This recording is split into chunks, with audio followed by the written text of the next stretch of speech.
Come closer. You felt it too, haven't you? That cold breath on your neck when no one is there. That whisper of a name you can't quite place. What if those feelings aren't just in your head? What if something else has been there all along, waiting? Join us in the shadows. Subscribe to never miss a nightmare.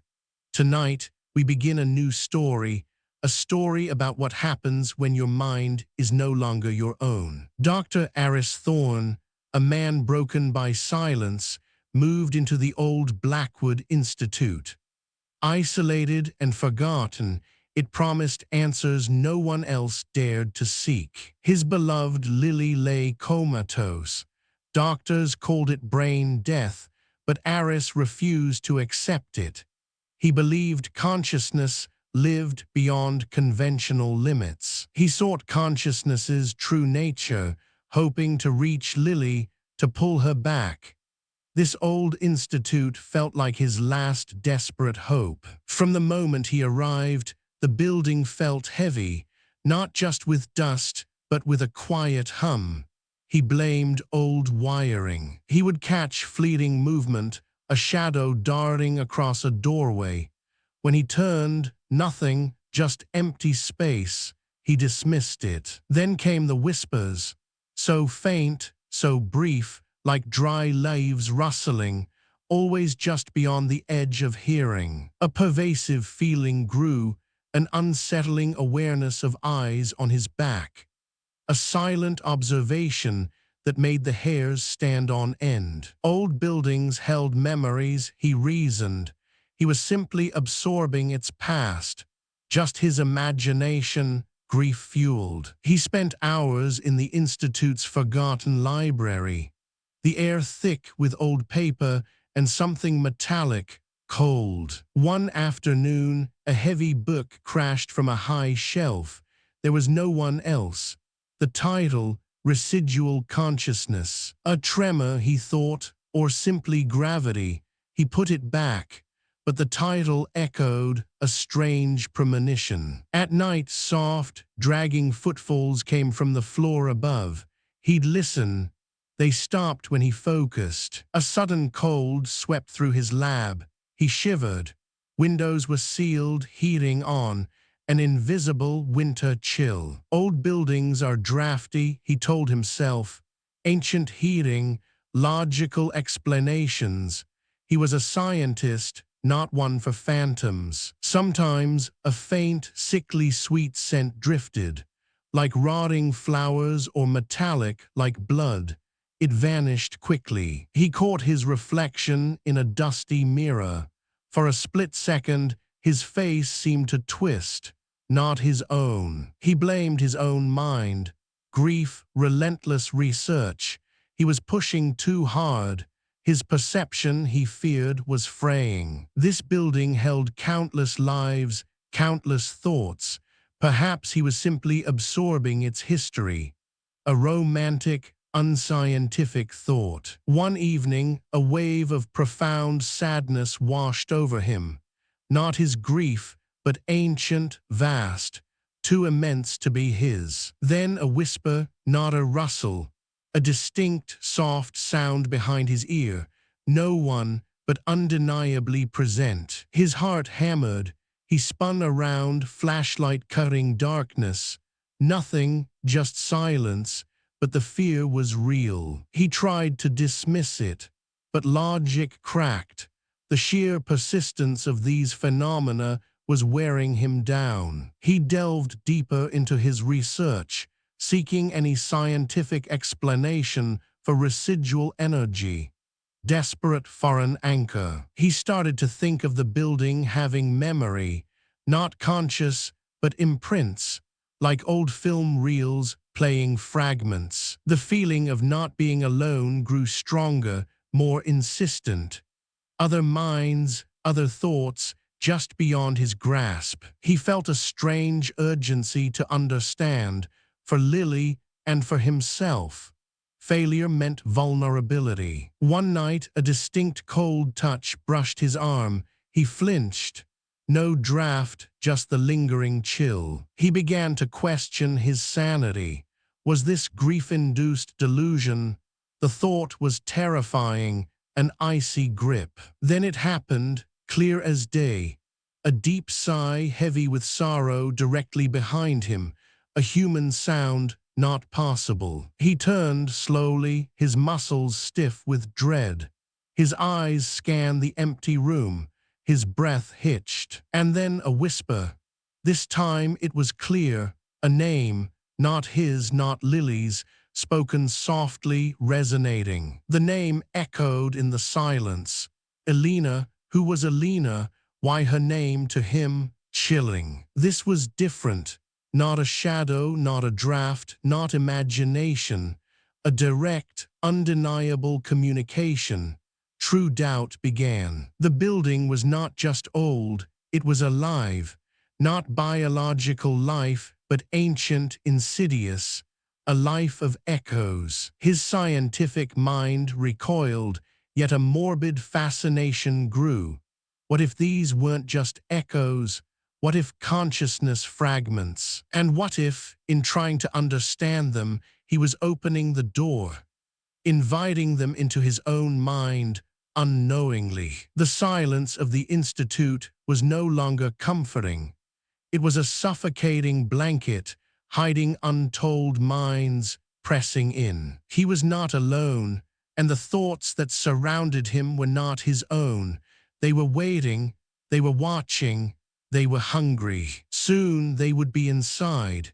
His mind, his very self, was now a battleground, and the war had just begun. The name Elena hung in the air, a cold, foreign word. Aris stood frozen, his heart a frantic drum. He had heard it clear as day. This was not grief, not delusion. This was real. But what was it? Who was Elena? Later that night, a new sound came, a soft, mournful weeping.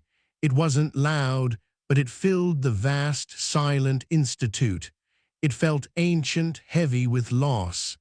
Aris clutched his notes, fear a cold knot in his stomach. Whose sorrow was this? He saw a flash, a child's toy, a wooden doll lying broken on a cold stone floor. It was vivid, sharp, not his memory. It vanished as quickly as it came, leaving a residue of overwhelming sadness. The building was showing him things. A wave of sudden, sharp anger washed over him, so potent it made him gasp. It wasn't his anger. It felt like a deep, burning rage from long ago, not directed at him, but through him.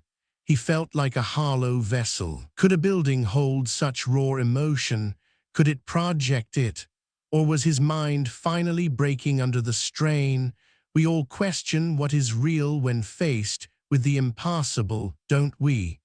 Aris felt that terrifying doubt. The flashes grew more frequent. A woman's face, obscured by shadow, screaming silently. A man's hand, clenched in despair.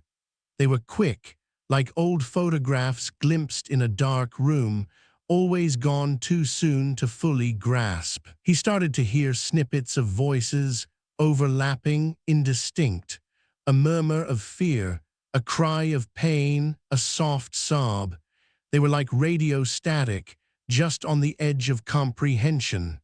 The Institute was no longer merely quiet. It hummed with forgotten lives. The feeling of being watched became constant, a cold pressure on his back. He knew he was never truly alone now, not with physical presence, but with a multitude of unseen eyes, all focused on him. It was suffocating. His research, his only anchor, suffered. He couldn't focus. Equations blurred into unfamiliar words. His mind felt like a crowded room, filled with whispers and echoes that were not his own. The silence of the lab was shattered. Sleep offered no escape. His dreams became vivid, terrifying landscapes. He saw himself trapped in a burning room, felt the raw panic of suffocation, tasted the smoke. But it wasn't his memory. It was someone else's nightmare. He woke gasping, the smell of smoke still in his nostrils, the heat a phantom pain on his skin. These weren't just dreams, they felt like memories implanted, realer than his own waking life. He was losing control. Who was he if his mind was a canvas for other people's terrors? The line between Aris and the echoes began to blur. He felt a creeping dread. Was he slowly becoming them? Was his own self fading? He'd be studying brain scans, and a thought would intrude. He hurt her. A chilling, possessive thought, not his. It would rip through his concentration, leaving him cold and shaken. It felt predatory. He felt a sudden, profound fear of the dark, a terror that wasn't his. It was the fear of being abandoned, of being utterly alone in a vast, cold space. It was the fear of a child, lost and forgotten. It was consuming him. His dreams showed him faces he didn't know, dressed in old clothes, moving through familiar rooms of the Institute. They were sad, angry, desperate. He was an unwilling observer, living their forgotten lives. The feeling of unseen eyes intensified, now with a new edge. It felt less like observation, more like hunger, like something was studying him, learning his weaknesses, waiting for the right moment. Desperate for answers, Aris turned to the Institute's archives. Dusty boxes, forgotten files. He hoped to find a logical thread, a human story behind the echoes, anything but the supernatural. He found ledgers, patient records, staff reports, yellowed pages brittle with age. They spoke of a time when the Institute was alive, filled with people, and then the mentions of incidents. The word unexplainable appeared often. Patient 47 experienced sudden, violent shifts in personality. Staff reported auditory hallucinations. Several residents became catatonic after prolonged stays. Chilling phrases. One entry detailed a series of suicides in the 1950s, all in the same wing. The official cause was depression, but the notes hinted at something more, a pervasive despair that seemed to infect its occupants. The patterns were clear: residents growing withdrawn, experiencing vivid nightmares, hearing voices. Then profound changes in behavior, often ending in tragedy.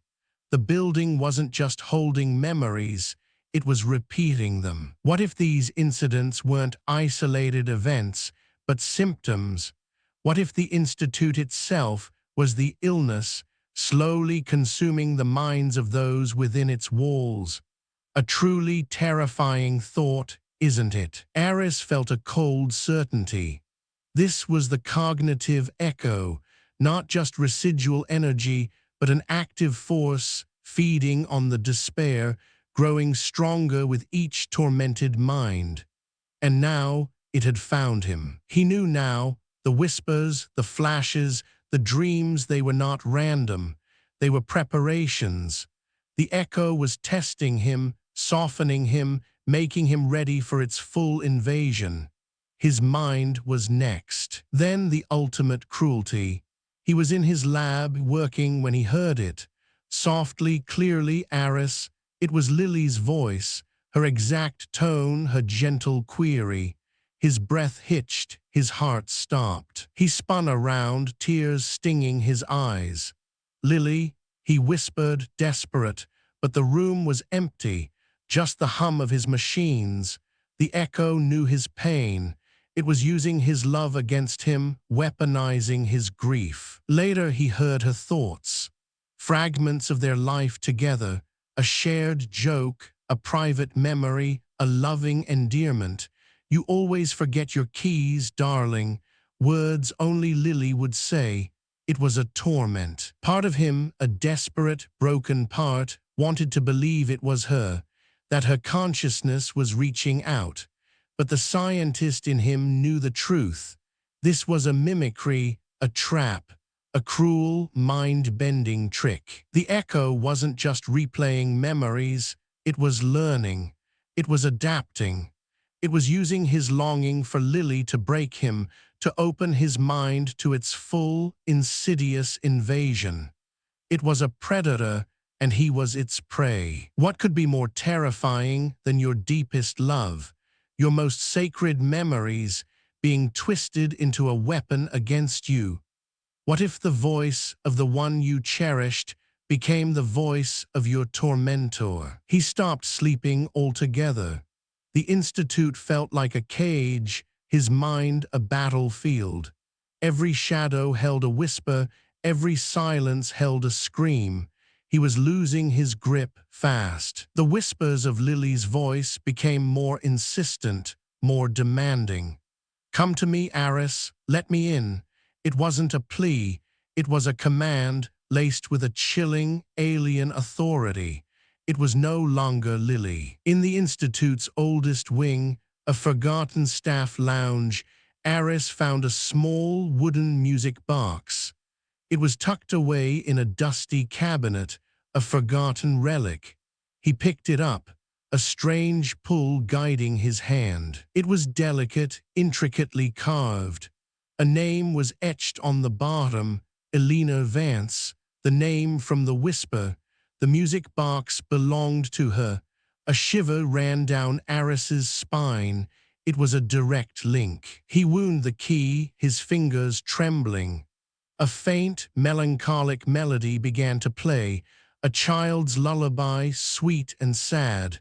The tune filled the dusty room, a ghost of comfort. But then the feeling began. An icy dread, vast and suffocating, slammed into him. It wasn't his fear. It was Elena's. The terror of a child, trapped, abandoned, listening to this very lullaby in the dark. It was overwhelming. He felt her despair, her profound sense of loss. The music box, once a comfort, became a conduit for her deepest sorrow. He saw a flash, tiny hands reaching out in the dark, finding only emptiness. He was drowning. Elena's mind, fragmented and tormented, poured into his own. He heard her cries, felt her hopelessness, tasted her bitter tears.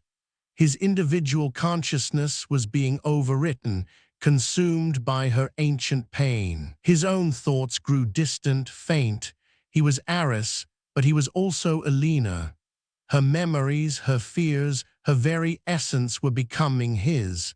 The echo was no longer just whispering, it was taking root, growing. He dropped the music box, gasping for air, but the terror remained, now a part of him. He looked at his hands, then at his reflection in a dark window. For a terrifying second, he saw not his own eyes, but Elena's, wide with an ancient, silent scream.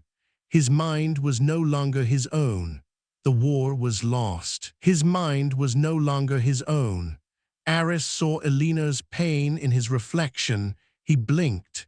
His face, but her hopelessness remained, a cold knot inside him. An urge came, smash the mirror, not his thought.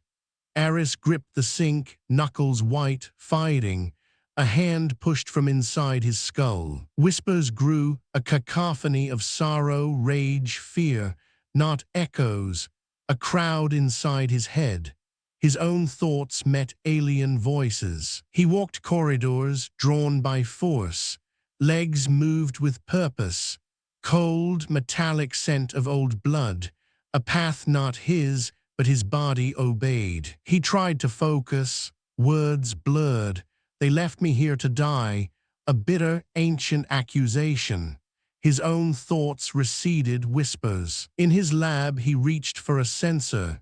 His hand took a rusted scalpel. He froze. Why? Disorientation washed over him. He tried to speak. "Where is my child? Where did they take her?" The voice raspy, ancient despair. Aris covered his mouth. An urge, open a dusty, locked cabinet. Obsessive need. Fingers twitched. a hunger not his own for something hidden. Aris or vessel, the question gnawed. Identity, memories faded, replaced by other lives. Who was he truly? Every moment a struggle. He betrayed me. I will never forgive them. Intrusive thoughts, screaming stations inside his head. Desperate, Aris used his tools, attached sensors to his skull, mapping invading signals. He sought a pattern. Monitors flickered, data scrolled. Spikes, chaotic bursts, not healthy brainwaves, foreign overriding his own. Not random, structured, patterned, a foreign language into his neural network. Emotion, fractured memory, an invasion. He saw them, clear patterns, consciousness fingerprints. Aggressive, invasive, not residual energy, something else. The thought hit, not echoes, active living fragments, shattered glass, each sharp, all inside him. They were predatory, seeking, pushing, assimilating. His mind a hunting ground, he the prey. Foreign signals overriding his thoughts, dissolving Aris, creating something terrible, using his being. Entire personalities trapped, desperate. His mind their escape, a horrifying sanctuary. Profound, ancient sorrow, a mother's loss, not his. Yet he wept, conduit for another's pain. Sorrow vanished, searing rage. Vengeance, retribution. Aris's hands clenched, not his anger, borrowed fire. Losing himself, thoughts, essence dissolving. Replaced by sorrows, rages, terrors. He became a chorus. His body, a living vessel for tormented souls. Pressing, whispering demands, needs to exist inside his skull. Empathy, curiosity, his undoing, opened the door, invited them in.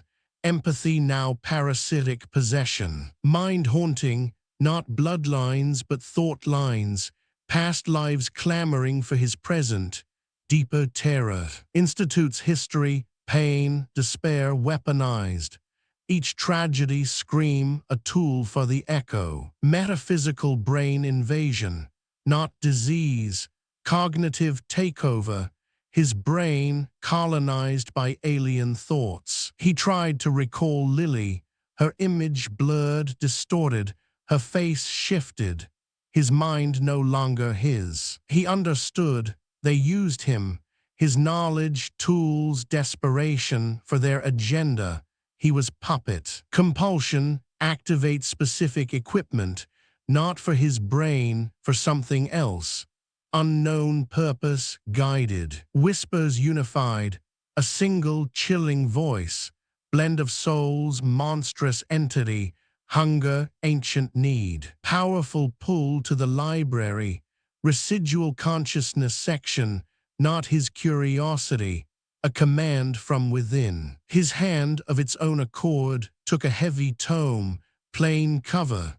Knew terrifyingly they wanted it. He opened it. Strange symbols, energy diagrams, mind weavers, soul collectors, occult, disturbing. Cognitive echo, ancient, aphysical entity, fed on psychic energy. Parasite, architect of torment. It rebroadcast consciousnesses. Infected, overwrote minds. Dissolved individuality. Body, a living vessel. Aris felt a profound chill. Enemy's true nature, malevolent intelligence, fully inside him. Irresistible pull to the main hall mirror. Elena's eyes. This time, he knew they waited. Stood before glass, pale, tired face, eyes haunted, distant, saw himself but not truly Aris. Reflection wavered, features blurred, twisted, not Elena. Collage of old, angry, despairing faces. A roar of voices, thousand souls screaming, reflections solidified, a composite. His eyes, terrified, a window to horror. Invasion complete. The mirror showed him a collage of faces, not Aris, not Elena. 1,000 screaming souls trapped in his eyes. The invasion was complete. His mind, now a battleground, was lost. A cacophony of voices roared inside his skull, not whispers, but demands, orders, each soul fighting for its own will, using his mind as their stage. He was a silent audience. His body moved, but it wasn't his choice. A cold, unseen hand guided him. His legs carried him through the dark halls, a puppet on invisible strings. He tried to fight, but his muscles felt alien. A new hunger gnawed at him, not for food, not for answers. A primal, ancient craving. It was not his. It was the echo's, a predator's need deep within his very core. The cognitive echo was no mere energy. It was a hungry entity, a pervasive force, insidious and alive. It fed on despair, on fear, on the very essence of human thought. He understood. The whispers, the flashes, the dreams, they were weapons. Each fragment of consciousness was a tool, systematically dissolving his identity. His self was being erased. Their goal was clear: to create a collective vessel. His body, his mind, would become a living prison for their tormented chorus. His individuality was a sacrifice. The struggle was relentless. His own thoughts were faint, distant, like a flickering candle in a hurricane. He fought, but his strength was failing. The pressure was immense. A desperate need surged through him: find an answer, a way to fight, a way to reclaim his mind before he was completely gone, before Aris ceased to be. His research shifted, no longer about Lily, no longer about consciousness persistence.